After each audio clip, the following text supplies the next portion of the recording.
께서 영광 받으신 줄 믿습니다. 우리 옆에 분과 인사하겠습니다. 주님의 평강이 함께 하시기 바랍니다. 한 번 더 인사하겠습니다. 예수님 덕분에 꼭 행복하시기 바랍니다. 우리 영상으로 예배드린 분들과도 인사하겠습니다. 주님의 평강이 함께 하시기 바랍니다. 네, 다음 주 목요일부터 토요일까지 우리 청년부 수련회가 있습니다. 끝까지 함께 기도해 주시고 격려해 주시면 감사하겠습니다. 기도하겠습니다. 거룩하신 아버지 하나님, 부족한 종이 말씀을 전합니다. 종의 모습은 감추어 주시고 오직 주님 말씀만 온전히 선포되게 하여 주시옵소서. 예수님의 이름으로 기도드립니다. 아멘. 17세기 영국에 존 버년이라는 유명한 설교가가 있었습니다. 그런데 그 당시 왕정이 복고되어서 찰스 2세가 왕위에 오르면서 영국 국교회를 중심으로 종교 질서를 강화한다는 목적으로 이 영국 국교회의 허락 없이는 설교도 예배도 드릴 수 없다라는 단속을 하기 시작했습니다. 그런데 이 버년이 영국 국교회의 허락 없이 그만 설교를 하여 체포되어 감옥에 갇힙니다. 그런데 이 영국 국교회가 이 버년에게 요구한 것은 단 한 가지였습니다. 다시는 허락 없이 설교하지 않겠다. 약속해라. 그러면 풀어주겠다였습니다. 그러나 이 버년은 설교하지 않겠다는 약속을 하지 않았습니다. 그래서 결국 무려 12년 동안 감옥에 갇혀야만 했습니다. 그러자 그때 많은 사람들이 이제 존 버년의 사역은 끝났다. 감옥에 갇히니까 더 이상 설교할 수 없을 거다라고 생각했습니다. 그런데 놀라운 일이 일어났습니다. 영국 국교회는 이 버년을 감옥에 가두었지만 하나님께서는 버년이 갇힌 그 감옥에서 이 버년을 통해서 한 권의 책을 나오게 합니다. 우리가 잘 알고 있는, 또 오늘날까지도 수많은 사람들이 읽고 있는 철로 역정이라는 책입니다. 비록 존 버년은 옥에 갇혀 있었지만 그가 전하고 싶어 했던 복음은 가들 수가 없었습니다. 한 사람의 길은 막혔을지 몰라도 하나님의 말씀의 길은 닫히지 않았습니다. 그런데 오늘 우리가 함께 나눌 이 말씀 속에 담겨진 사도 바울의 모습도 이와 같습니다. 바울도 지금 자유인이 아닙니다. 죄수입니다. 심지어 가택, 연금 상태입니다. 그래서 자신이 원하는 곳으로 함부로도 갈 수 없는 자유롭지 못한 몸이었습니다. 그런데도 바로 그런 바울의 모습을 오늘 본문 31절은 이렇게 설명합니다. 함께 읽겠습니다. 하나님의 나라를 전파하여 주 예수 그리스도에 관한 모든 것을 담대하게 거침없이 가르치더라. 사실 정확하게 말하면 말씀과 다르게 바울에게도 거침이 참 많았습니다. 그러나 그가 전한 복음에는 거침이 없었습니다. 물론 바울은 택함 받기 전에 교회를 핍박했습니다. 이것도 거침이 될 수 있습니다. 그런데 지금도 매어 있고 지금도 그의 길이 막혀 있습니다. 그러나 하나님의 말씀은 매이지도 막히지도 않았습니다. 따라서 오늘 말씀을 통해서 우리의 삶에도 여러 가지 막힘과 또 거침이 있을 터인데 그 속에서 어떻게 하나님께서 일하시는지에 대해서 오늘 사도행전의 마지막 장에 등장하는 이 사도 바울의 모습을 통해서 잠시 은혜를 나누고자 합니다. 첫째로 하나님께서는 사도 바울을 통해 막힌 자리에서도 복음의 문을 여셨습니다. 지금 사실 바울의 형편을 보면 이제 젊은 나이도 아닙니다. 오랜 세월 동안 선교여행을 통해서 몸이 상할 대로 지칠 대로 지쳤습니다. 돌에 맞을 때도 있었고 매를 맞기도 했고 감옥에 갇혔고 풍랑을 겪었습니다. 또한 그동안 먹지 못하고 자지 못한 날도 많았습니다. 그리고 지금은 자유의 몸이 아닌 가택, 연금 상태입니다. 그럼에도 오늘 본문 23절의 말씀에 보면 바울은 이 복음 때문에 갇혀 있음에도 불구하고 아침부터 저녁까지 하루 종일 또다시 복음을 전했습니다.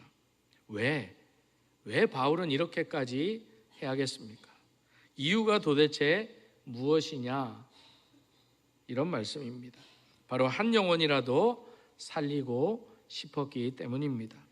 사실 사도 바울은 이미 이전에 루스드라에서도 복음을 전하다가 돌에 맞아 죽은 줄 알고 성 밖에 버려졌지만 다시 그 성으로 들어갔습니다.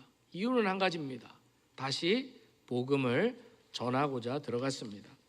빌립보에서도 복음을 전한 것 때문에 매를 맞고 감옥에 갇혔는데 한밤중에 간수와 그 가족에도 복음을 전했습니다.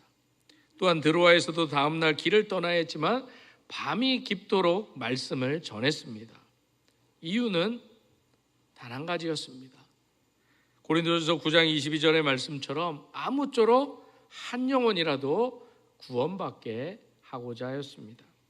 이처럼 바울은 다메섹 도상에서 부활하신 예수님을 만난 이후로 평생 누군가를 살리기 위해서 자신의 시간과 생명을 아끼지 않았습니다. 그래서 바울은 오늘 본문에서도 비록 셋집에 있었지만 자신이 자유롭지 못한 이것을 더 이상 핑계하지 않습니다.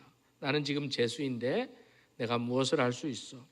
내가 로마까지 복음 전하러 왔지만 마음대로 되는 것도 하나도 없고 돌아다니지도 못하는데 나보러 어쩌라고 이렇게 핑계하지 않았습니다. 그래서 오늘 본문 30절은 이렇게 말합니다. 바울이 온 이태를 자기 셋집에 머물면서 자기에게 오는 사람들을 다 영접하고, 놀랍게도 하나님께서는 바울이 사람을 찾아가지 못하자 반대로 오히려 사람들이 바울을 찾아오도록 만들어 주십니다. 이처럼 우리는 우리 앞에 하나의 문이, 어려움이 닥치면 모든 문이 다 닫혀버렸다고 생각합니다. 하지만 하나님께서는 그 하나의 문이 닫히면 또 다른 문을 여실 수 있습니다. 바울의 삶이 바로 오늘 그것을 보여줍니다. 바울도 사실 오래전부터 로마에 가기를 진심으로 원했고 기도했습니다. 그런데 하나님께서는 바울이 생각한 대로, 기도한 대로 들어주지 않았습니다. 그러다가 결국 바울은 재수가 되어서야 로마로 가게 됩니다. 그런데 놀랍게도 재수인데 군인들의 호의까지 받으면서 갑니다. 그런데도 풍랑을 맞습니다. 파선을 경험하고 멜리데 섬에 표류하기까지 했습니다. 아마도 우리가 바울이었다면 이때 하나님, 제가 다른 거 안 하고 복음 전한다고 하는데 왜 제 길을 이렇게 막습니까? 저보러 도대체 어떻게 하라는 것입니까? 라고 원망하고 불평할 수 있습니다. 부끄럽지만 저도 그랬습니다. 몸이 아플 때도 여러 가지 어려운 문제 앞에서 하나님, 도대체 저보러 어떻게 하라고 하는 것입니까? 제가 이제 목사 된다고 하지 않았습니까? 이제 그만 좀 괴롭히십시오 라고 이야기할 때가 참 많았습니다. 그런데 지나고 보니 그것이 모두 하나님의 은혜였고 인도하심이었고 섭리였다는 사실입니다. 그래서 바울은 훗날 빌립보서 1장 12절에서 이렇게 고백할 수 있었습니다. 함께 읽겠습니다. 형제들아, 내가 당한 일이 도리어 복음 전파의 진전이 된 줄을 너희가 알기를 원하노라. 그래서 우리가 잘 알고 있는 청교도들이 복음을 찾아 미국 신대륙으로 갔을 때 그들이 추수감사절을 맞이하여서 서로 인사한 내용이 이거잖아요. 우리의 가장 좋은 때는 아직 오지 않았습니다. 지금 여러분들 행복하세요? 만족하세요? 그러면 착각하지 마시고 옆 사람 보면서 얘기해 주세요. 당신의 가장 좋은 때는 아직 오지 않았습니다. 죄송하지만 여러분들의 젊음은 다시 오지 않아요. 아무리 뜯어 고쳐도 젊음은 다시 오지 못할 수도 있어요. 미모는 회복하지 못할 수도 있어요. 경제적으로 다시 나아지지 않을 수도 있어요. 그렇지만 성경이 주는 의미는 가장 좋은 때는 아직 오지 않았어요. 실망하기는 이르다라는 말씀이에요. 그래서 여기서 놀라운 것은 바울은 감옥에 갇혔지만 복음은 더 넓게 퍼져나갑니다. 바울의 몸은 쇠사슬에 매어 있는데도 가이사의 시위대 사람들까지 복음을 듣게 됩니다. 바울의 행동 반경은 가택이라는 셋집에 머물러 있었지만 오히려 바울의 복음의 영향력은 더 넓혀졌습니다. 사랑하는 성도 여러분, 오늘 우리에게도 이런 일이 있을 수 있습니다. 아무리 열심히 기도해도 상황이 나아지지 않을 수도 있습니다. 기도했는데 문이 닫히고 계획했던 일들이 다 틀어져 버릴 때도 있습니다. 건강의 문제가, 자녀의 문제가, 경제적인 어려움이 찾아오고 인간관계가 쉽지 않을 때가 있습니다. 그때 우리가 해야 할 일은 닫힌 문만, 어려운 문제만 바라볼 것이 아니라, 그래서 하나님 어디 계시냐고, 왜 이렇게 힘들게 하시냐고, 내가 이렇게 열심히 믿는데 기도하는데 왜 날 그만 내버려 두지 않느냐고, 왜 회복시켜 주지 않냐고 라고 낙심하는 것이 아니라, 주님, 이 상황 속에서도 주님 열어놓은 문이 어디 있습니까? 내가 어디로 나가야 됩니까? 그 문을 묻고 발견하는 것이 우리에게 중요합니다. 제2차 세계대전 때 유대인들을 숨겨주었다는 제목으로 나치 수용소에 갇혀서 심한 고문을 당했던 코리텐붐 여사가 있습니다. 가족은 모두 처형당했습니다. 그런데 홀로코스트의 유일한 생존자였던 또 코리텐붐은 자신의 책 주는 나의 피난처라는 책에서 라벤스부르크 수용소에서 그녀의 언니와 겪었던 이야기를 들려줍니다. 코리와 언니 베시가 배정받은 28번 막사는 사람이 견디기 어려울 만큼 좁았고 그리고 벼룩이 많았습니다. 그런데 베시는 범사에 감사하라는 말씀을 붙들고 이해되지 않아도 벼룩까지도 감사하자고 코리에게 이야기합니다. 그런데 코리는 도저히 그 말씀을 받아들일 수가 없었습니다. 그런데 시간이 지나면서 놀라운 사실 한 가지를 발견합니다. 간수들이 그 막사에는 잘 들어오지 않는 것입니다. 왜 그렇겠습니까? 벼룩 때문이었습니다. 그 벼룩 덕분에 그들은 숨겨놓은 상경책을 펼쳐놓고 다른 수감자들과 말씀을 읽고 기도하며 복음을 나누며 감옥에서 견딜 수 있었습니다. 갑자기 감옥에서 꺼내주는 것이 아니라 벼룩이 또 다른 열린 문으로 다가온 것입니다. 사랑하는 성도 여러분, 이처럼 하나님께서는 없애달라고 기도하고 싶었던 벼룩을 오히려 말씀의 문을 지키도록 허락하셨습니다. 하나님께서는 때로 우리가 닫힌 문이라고 생각하는 바로 그 자리에서, 우리의 아픔과 우리의 고통의 그 현장에서 우리가 아직 보지 못한 또 다른 문을 열어놓고 기다리고 계십니다. 그런데도 사실 바울에게는 지금 복음을 전할 사람도, 복음을 전할 성전도 회당도 없었습니다. 단지 셋집에만 머물러 있습니다. 그러나 바울의 입을 통해 이 복음이 선포되자 그 작은 셋집이 로마를 변화시키는 복음의 전진 기지가 됩니다. 그렇다면 바울은 아침부터 저녁까지 무엇을 했습니까? 무엇을 전했습니까? 23절 말씀에 보면 아침부터 저녁까지 하나님 나라를 증언하고 모세율법, 구약 성경을 가지고, 구약 성경에 말하는 메시아 예수님이 내가 전하는 그분이라고 전했습니다. 또한 31절에도 똑같은 내용이 반복됩니다. 하나님의 나라를 전파하며 주 예수 그리스도에 관한 모든 것을 담대하게 거침없이 가르치더라.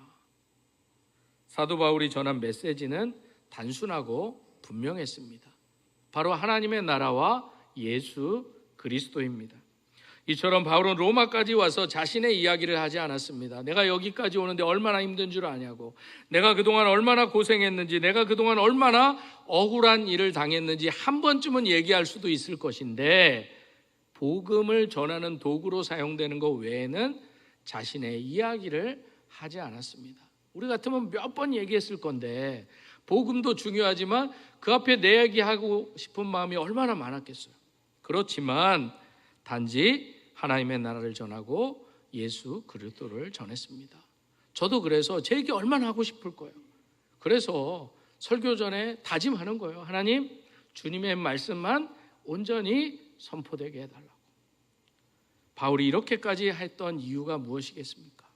그 이유는 바로 그에게 가장 중요한 것은 더 이상 자신이 아니었어요. 바로 그에게 가장 중요한 것은 예수 그리스도였어요. 그래서 예수 그리스도의 외에는 배설물로 여긴다까지도 고백할 수 있었던 것입니다. 이처럼 바울은 복음을 위해서라면 사람들에게 자신을 최대한 낮추거나 또 그들을 이해했습니다. 그들의 모습으로 다가갔습니다.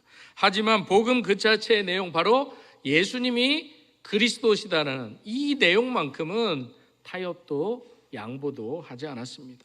이것이 바로 오늘 우리 교회가, 우리 성도들이 붙잡아야 될 모습입니다. 둘째로 하나님께서는 사도 바울을 통해 복음을 들은 사람을 말씀 앞에서 결단하게 하셨습니다.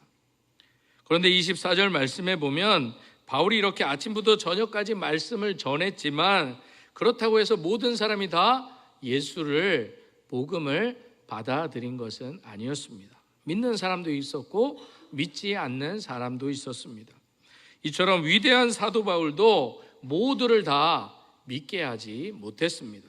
그러나 그렇다고 해서 사도 바울이 사람들의 이러한 반응 때문에 자신에게 맡겨진 복음을 바꾸거나 포기하는 일을 하지 않았습니다. 사람들이 좋아하면 전하고 싫어하면 전하지 않는 그런 삶을 살지 않았습니다. 그렇다면 왜 같은 시간에 같은 장소에서 같은 복음을, 그것도 사도 바울에게 들었는데 왜 어떤 사람은 믿고 어떤 사람은 믿지 못했냐라는 의문이 생깁니다. 바울은 이 이유에 대해서 25절 이하에서 너희가 듣기는 들어도 깨닫지 못할 것이요 보기는 보아도 알지 못하리라는 이 이사야의 말씀을 인용하면서 설명합니다. 그들 모두가 말씀을 들었습니다. 그런데 문제는 말씀을 듣는 것, 귀가 아니라 마음이 문제였습니다. 이처럼 말씀을 듣는 것과 우리가 말씀을 믿는 것은 다릅니다. 우리가 말씀을 아는 것과 그 말씀대로 살아가는 것은 다릅니다. 우리도 매주 그리고 매일 말씀을 듣기도 하고 기도도 합니다. 그러나 중요한 것은 오늘 말씀을 얼마나 잘 들었는가도 중요하지만 더 중요한 것은 들은 말씀대로 살아가느냐, 이것이 더 중요합니다. 그래서 우리의 믿음에는 예수님의 말씀처럼 반드시 순종이 따라야 됩니다. 그렇다면 예수님께서는 이 말씀을 하시면서 왜 주님을 따르려면, 주님을 믿으려면 자기 자신을 부인해야 된다고 말씀하십니까? 그것은 바로 말씀대로 살기 위해서입니다. 그래서 지금까지 주인 행세했던 내가 그 주인의 자리에서 내려와야 하기 때문입니다. 여러분들이 말씀을 들을 때 아멘 하지만 아멘하고 돌아가서 왜 그렇게 살지 못하십니까? 죄송하지만 아멘해서 아멘 그리고 알지 못해서가 아니라 그렇게 살기 싫기 때문입니다. 다시 말해서 그렇게 살면 내가 주인 안 되니까, 주님이 주인 되니까 그렇게 못 사는 것입니다. 그래서 내 생각을 내려놓고 내 감정을 내려놓고 내 욕망을 내려놓고 내 계산을 내려놓고 말씀을 따라야 믿음이 생기는 것입니다. 왜냐하면 믿음은 하나님을 이용해서 내가 원하는 것을 얻어내는 것이 아니라 하나님을 주님의 자리로, 주인의 자리로 모시는 것이기 때문입니다. 그래서 믿음은 내 삶의 주인이 바뀌는 사건입니다. 저를 따라해 주시기 바랍니다. 믿음은 내 삶의 주인이 바뀌는 사건입니다. 여러분들 그렇게 살고 계시죠? 왜 대답을 안 하세요? 여러분들이 주인 되고 싶으신 거예요. 대답 못하는 것은. 내가 주인 되었던 삶에서 예수 그리스도를 주인 되게 하는 것, 이것이 믿음입니다. 그래서 독일의 신학자였던 디트리히트 보네퍼 목사가 그의 책 나를 따르라 라는 책에서 값싼 은혜, 값비싼 은혜를 이렇게 비교해서 설명합니다. 값싼 은혜는 용서는 원하지만 회개와 순종과 제자도는 원하지 않는 신앙입니다. 반대로 값비싼 은혜는 우리를 예수 그리스도를 실제로 따라가도록 부르는 은혜입니다. 은혜를 돈 주고 산다는 뜻이 아니라 참된 은혜를 받은 사람의 삶에는 반드시 따름이 나타난다는 뜻입니다. 그래서 말씀을 많이 들었다는 사실만으로는 충분하지 않습니다. 그 말씀이 내 선택을 바꾸고 내 관계를 바꾸고 내 시간과 물질을 사용하는 방식을 바꾸는지가 중요합니다. 주님이 말씀하실 때 네, 맞습니다. 아멘 하고 끝나는 것이 아니라 주님 따르겠습니다. 그렇게 살겠습니다. 그렇게 나아가고 행동에 옮기는 것, 이것이 바로 말씀 앞에서 결단하는 믿음입니다. 그럼에도 오늘 본문 25절은 서로 맞지 아니하여 흩어질 때라고 말씀합니다. 같은 유대인이었고 같은 장소에 있었고 같은 말씀을 들었습니다. 그런데 말씀을 듣고 믿는 사람과 믿지 않는 사람으로 나뉘게 되었습니다. 왜 그렇겠습니까? 바로 복음은 끝까지 중립 상태로 남아 있을 수 없습니다. 그래서 예수님을 나의 주로 받아들일 것인지 아니면 여전히 내가 내 인생의 주인으로 살 것인지를 결정해야 됩니다. 우리는 신앙의 사람이기 때문에 매일매일 이 선택 앞에 서야 됩니다. 내가 주인으로 살지, 주님이 주인으로 살지, 그 결정을 해야 됩니다. 그래서 제 인생 모토였다가 신앙 모토로 바뀐 말이 있습니다. 내가 노력하면 나의 능력만큼 되고 하나님께 기도하면 하나님 능력만큼 된다라는 말입니다. 저를 따라서 해줄까요? 내가 노력하면 나의 능력만큼 되고 하나님께 기도하면 하나님 능력만큼 낸다. 선택은 여러분들이 하시는 거예요. 내가 주인 되어서 내가 책임지고 살지, 하나님을 주인으로 모시고 하나님이 책임져 주시는 삶을 살지, 우리는 매일매일 선택해야 됩니다. 셋째로, 하나님께서는 사도 바울을 어떤 환경에서도 담대하게 거침없이 살아가게 하셨습니다. 30절과 31절 말씀에 보면 바울은 2년 동안 자기에게 찾아오는 사람을 가리지 않고 모두 다 누구든 받아들이고 만났습니다. 그리고 그들 모두에게 하나님의 나라와 예수 그리스도를 가르쳤습니다. 그런데 이 말씀에서 저자 누가는 특별히 두 단어를 강조합니다. 담대하게 그리고 거침없이, 이 단어입니다. 먼저 바울은 담대하게 복음을 전했습니다. 그렇다면 왜 복음을 전하는데 담대함이 필요하겠습니까? 복음은 죄에 익숙한 인간의 삶을 흔들어 놓기 때문에, 그 능력이 있기 때문에 담대함이 필요합니다. 그래서 사람들은 자신의 익숙한 삶을 깨트리는 말씀을 좋아해서 받아들이기도 하지만 대부분의 사람들은 자신의 잘못과 돌이키는 말씀 앞에 깨지기 싫어합니다. 그래서 여러분들도 복음을 들었지만 다른 사람들에게, 사랑하는 사람들에게 그 좋은 복음을 전하지 않잖아요. 여러분들이 복음을 전하고는 싶지만 여러분들이 이렇게 좋아하고 사랑하는 사람들에게 복음을 잘 전하지 않잖아요. 왜 그럴까요? 내가 복음 전하면 불편해지니까. 내가 복음 전하면 저 사람과 관계가 불편해지니까. 그래서 복음 전하지 않는 것입니다. 그래서 복음을 있는 그대로 전하려면 담대함이 필요한 것입니다. 그렇다고 해서 바울에게 두려움이 없었던 것은 아닙니다. 그러나 사도 바울에게는 두려움보다 주님이 더 컸습니다.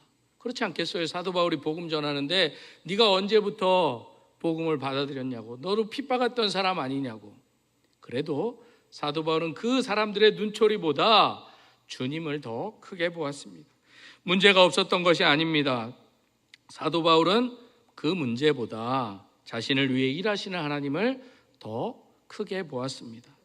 왜냐하면 바울은 다메섹 도상에서 자신을 만나 주신 주님, 그 주님을 경험한 이후로 돌에 맞을 때도 그 주님이 함께 하셨고, 감옥에서도 풍랑 가운데서도 자신을 지켜주셨고, 파선했을 때도, 섬에 표류할 때도 주님이 지켜주셨음을 직접 경험했고 믿었기 때문입니다. 그래서 바울의 담대함은 바울 자신의 성격에서 나온 것이 아니라 하나님이 지금도 여전히 나와 함께 하시구나, 이 믿음에서 나오는 담대함입니다. 그리고 이어지는 또 하나의 단어가 바로 거침없이, 이 말씀입니다. 우리가 앞에서도 봤듯이 바울에게는 거침이 없지는 않았습니다. 오히려 바울에게는 거침이 너무 많았습니다. 쇠사슬이 있었고, 감옥이 있었고, 질병이 있었고, 무엇보다도 바울에 대한 반대도 심했고, 박해도 있었고, 죽음의 위협도 있었습니다. 그래서 고린도후서 11장 23절 이하의 말씀에 보면 자신이 수고도 넘치게 했고 옥에 갇히기도 하고 매도 수없이 맞고 여러 번 죽을 뻔했다고 합니다. 유대인에게 40에서 하나 감한매를 5번이나 맞았고 3번 태장을 맞고 1번 돌에 맞고 3번 파손났고 열흘 동안 바다에 표류했다고 말합니다.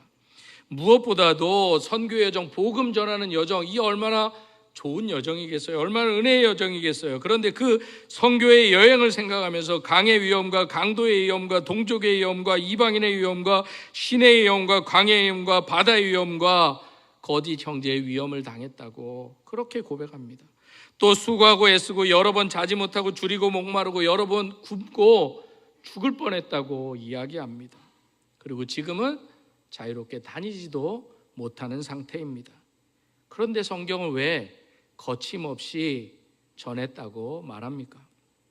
그 이유는 바울에게는 이렇게 수없는 거침이 있었지만 바울이 전하는 복음에는 거침이 없었기 때문입니다.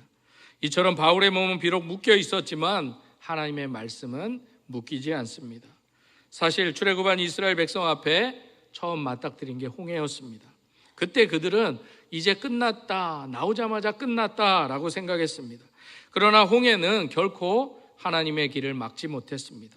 하나님께서는 그 홍해 가운데 길을 내셨습니다. 또한 광야에는 먹을 것이 없었습니다. 그러나 광야가 하나님의 공급을 끊지는 못했습니다. 하나님께서는 하늘에서 만나를 내리셨습니다. 이번에는 마실 물이 없습니다. 그러나 바위가 반석이 하나님의 능력을 막지 못했습니다. 하나님께서 그 반석에서 물이 나오게 만드셨습니다. 심지어 예수님의 몸은 죽으셔서 무덤에 갇히셨습니다. 그것도 큰 돌로 입구까지 막아버렸습니다. 사람들은 이번에는 정말 끝났다라고 생각했습니다. 그러나 죽음도 무덤도 그 어떤 것도 생명의 주님을 막지 못했습니다. 사흘 만에 주님께서 부활하셨습니다. 그렇다면 이 시간 여러분들이 기억하시길 바랍니다. 우리 앞에 어떤 어려움과 어떤 고난과 어떤 장애물이 있을지라도 그것이 하나님의 일하심을 막을 수 없습니다. 우리가 사도 바울처럼 하나님의 말씀을 붙들고 살아가는 한 우리 앞에 놓인 어떤 어려움과 고난과 아픔은 하나님의 역사가 끝났다는 표시가 아닙니다. 오히려 하나님의 새로운 역사를 경험하게 되는 은혜의 자리입니다. 그래서 오늘 사도행전은 이렇게 끝납니다. 담대하게 거침없이 가르치더라. 그런데 이 마지막 말씀을 다시 한번 보면 사도행전의 마지막이 이렇게 끝나도 되나? 라는 생각이 듭니다. 보통 한 사람의 전기나 이야기를 끝낼 때 마지막에 일이 어떻게 되는지, 그 사람이 어떻게 되었는지를 기록합니다. 그래서 우리도 지금은 성경을 많이 알기 때문에 사도 바울이 나중에 어떻게 됐고 어떻게 죽었는지 또 어떻게 기억하는지 아니까 별로 궁금함이 없는데, 이 성경 사도행전만 보면 이렇게 끝나서는 안 될 터인데 라고 생각할 수 있습니다. 재판의 결과가 어떻게 되었는지, 언제 석방되었는지, 그 위에 어디에서 어떻게 마지막을 사도 바울이 보냈는지 기록해 줄 법도 한데 저자 누가는 그것을 기록하지 않았습니다. 그리고 이렇게 끝냅니다. 담대하게 거침없이 가르치더라. 왜 누가는 이렇게 사도행전을 끝냈을까요? 그 이유는 사도행전이 바울의 이야기가 아니기 때문입니다. 사도행전의 진정한 주인공은 우리가 잘 알고 있는 성령 하나님이십니다. 그래서 바울은 사라져도 복음은 계속됩니다. 사람들은 세상을 떠나도 성령의 역사는 계속됩니다. 한 사람의 생애는 끝나도 하나님의 나라는 계속됩니다. 이 교회는 제가 8대 목사로 부임했는데 이전의 목사님은 지나가셨고 여전히 살아계시지만 지나가셨단 말이에요. 저도 어느 순간 지나가게 된다라는 거예요. 그렇지만 복음은 계속됩니다. 그래서 사도행전 28장은 이렇게 끝났지만 하나님의 사도행전은 계속됩니다. 그리고 이제 그 이야기를 써내려가야 할 사람이 누군지를 성경은 물음표로 남겨둔 것입니다. 누굴까요? 저와 여러분입니다. 저와 여러분도 영원히 계속되지는 않지만 이 사도행전의 역사의 바톤을 잘 가지고 달리다가 누군가에게 전해주어야 됩니다. 그래서 사도행전 28장의 마지막은 마침표라기보다는 마치 하나님께서 우리에게 펜을 바톤으로 연결해 주시는 것 같습니다. 이제 다음 이야기는 네가 써라. 그리고 네가 잘 쓰고 네 자손에게 펜을 넘겨라. 그렇다면 사도행전 29장에는 이 이후의 이야기에는 무엇이 기록되고 있습니까? 여러분들의 가정에는 어떤 복음의 이야기가 계속 써내려가고 있습니까? 우리의 직장에는 어떤 믿음의 이야기가 기록되고 우리 자녀들에게는 어떤 신앙의 이야기가 남겨지고 있습니까? 그럼에도 불구하고 어쩌면 지금 여러분들에게도 감옥이라는 또 묶임이라는 고난이라는 아픔이라는 건강의 문제, 경제적인 어려움, 자녀의 문제, 오랫동안 기도했지만 해결되지 않는 문제, 거침의 이야기들이 있을 수 있습니다. 그러나 오늘 말씀을 통해 한 가지 분명히 기억해야 될 것은 내 몸은 매일 수 있고 내 몸은 아플 수 있고 힘들 수 있지만 복음은, 하나님의 일하심은 매이지 않는다는 사실입니다. 내 계획은 막힐 수 있어도 하나님의 계획은 틀리지 않습니다. 내가 생각했던 길은 닫힐 수 있어도 하나님은 반드시 길을 만드시는 분입니다. 그래서 홍해도 하나님의 길을 막지 못했고 광야도 하나님의 공급을 막지 못했습니다. 바울이 갇힌 감옥도 복음을 막지 못했고 무덤조차도 예수님을 막아설 수 없었습니다. 그렇다면 지금 여러분들 앞에 있는 그 고난과 아픔, 장애물이 하나님의 역사를 과연 막을 수 있겠냐라는 말씀입니다. 그러므로 이제 우리의 기도가 이렇게 바뀌었으면 좋겠습니다. 주님, 이 아픔, 이 고통, 이 문제를 빨리 해결해 주십시오. 이 기도도 중요하지만 이러한 기도만 하지 마시고 이렇게 다 함께 기도했으면 좋겠습니다. 함께 기도하겠습니다. 주님, 이 장애물 가운데서도 주님의 뜻을 이루어 주십시오. 주님, 내가 원하는 문이 열리지 아니할지라도 주님께서 열어놓으신 문을 보게 하여 주십시오. 주님, 나의 형편 때문에 복음이 멈추지 않게 하시고 내가 서 있는 바로 이 자리에서 하나님의 나라를 살아내게 하여 주십시오. 사랑하는 성도 여러분, 믿음이 바로 이런 것입니다. 믿음은 나에게 고난이 없다고 말하는 것이 아닙니다. 믿음은 현실을 외면한 것도 아니고 믿음은 고난을 하나님의 눈으로, 하나님의 관점으로 바라보는 것입니다. 바울이 아마 자신의 쇠사슬만, 묶임만 바라보았다면 나는 갇혔다, 나는 끝났다, 나는 더 이상 아무것도 할 수 없다, 이렇게 생각했을 것입니다. 그러나 하나님의 관점으로 자신의 매임과 고난을 바라보았기에 내가 갇힌 이곳이 새로운 선교지다, 내가 당한 일이 도리어 복음의 진전이 되었다 고백할 수 있었습니다.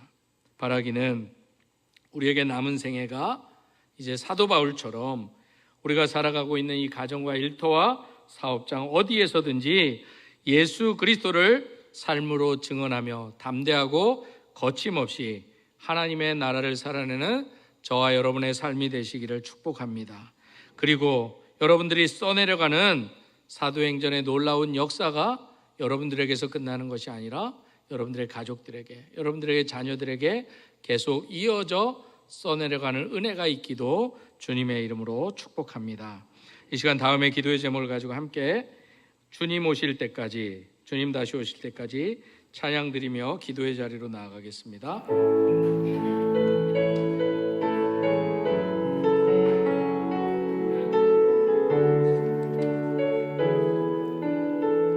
주님 다시 오실 때까지, 주님 다시 오실 때까지 나는 이 길을 가리라. 좁은 길 나의 십자가 지고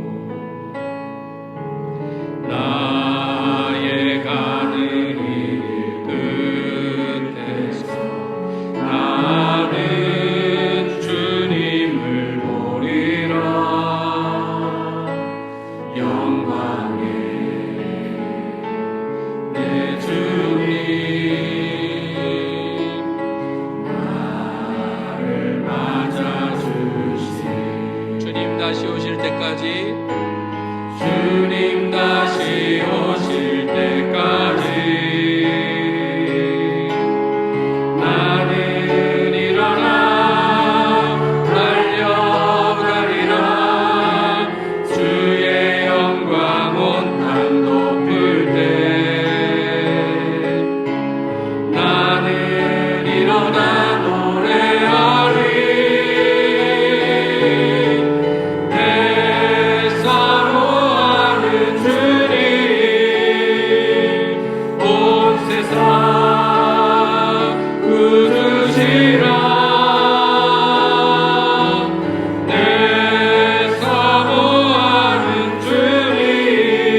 찬양의 고백처럼 또 스크린에 나와 있는 기도의 제목을 가지고 주님의 이름 한번 부르고 통성으로 기도하겠습니다.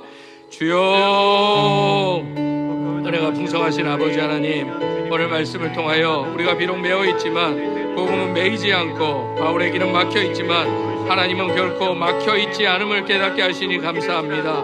우리는 작은 어려움 하나에도 쉽게 낙심하고 하나의 문이 닫히면 모든 것이 끝났는 것처럼 생각할 때가 많았습니다. 우리의 계약이 이루어지지 않을 때 원망했고 기도한 대로 응답되지 않을 때 하나님의 뜻을 의심하기도 했습니다. 하나님, 이 시간 우리의 믿음 없음을 용서하여 주시옵소서.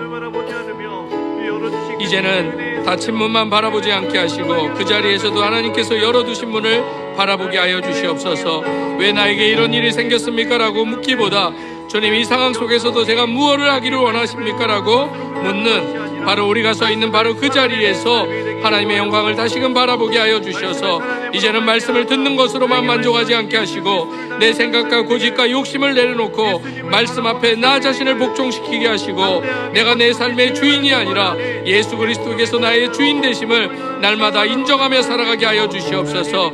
그리하기 위해서 우리에게 바울과 같은 담대함을 허락하여 주시옵소서. 두려움이 전혀 없는 사람이 아니라 두려움보다 주님을 더 크게 보는 사람이 되게 하여 주시옵소서.